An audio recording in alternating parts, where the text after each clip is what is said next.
Rich street போனேன். ஆ. அந்த world வந்து பயங்கரமாக இன்ஸ்பயர் பண்ணது என்ன, எப்படிலாம் என்னென்னமோ நடக்குது, இதுக்குள்ளே என்ன நடக்குது, இப்படி இருக்காங்க, இங்கே கச்சமச்சன்னு ஓடுறாங்க, இது போடுறாங்க, இதுக்குள்ளே எப்படியும் ஒரு ஸ்டோரி இருக்கும் தானே. ஆமா. ரிச்சி ஸ்ட்ரீட்டுக்குள்ளே எவ்வளோ ஸ்டோரிஸ் இருக்கும் அப்படின்னு சொல்லிட்டு அந்த ஸ்டோரி இன்ஸ்பயர் பண்ண. அந்த ஸ்டோரியில் ஒரு பெக்யூலியர் கேரக்டர் இருக்கும்ல, எப்படியா இருந்தாலும் ஆமா. ஒரு பெக்யூலியர் கேரக்டர், அந்த கேரக்டரைசேஷன் வந்து ஸ்டோரியை லீட் பண்ணி எடுத்துகிட்டு போகும். அதுக்கப்புறம் okay. So first we get into a world, then we get into a character. அப்புறம் ஹியூமருங்கிறது வந்து நேச்சுரலாக வருது. அது நம்ம ஒன்று பண்ணிகிட்டே இருக்கையில் அது நம்ம இப்போ நீங்கள் ஏதாவது சொன்னீங்கன்னா நான் எனக்கு இப்போ நிறைய ஹியூமராக தான் வருது, ஆனால் நான் நார்மலாக சொல்லிட்டு இருக்கேன் நான். இல்ல சார், எங்களை கலாய்ச்சிடாதீங்க ப்ளீஸ்.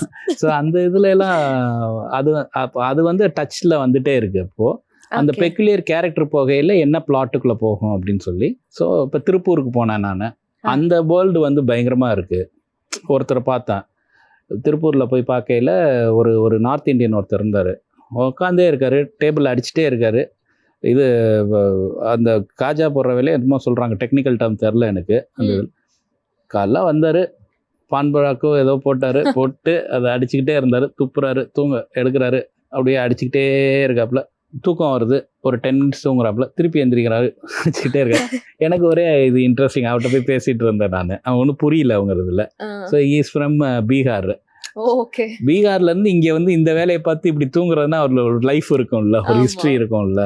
ஸோ அதெல்லாம் தான் இன்ஸ்பயர் பண்ணுது.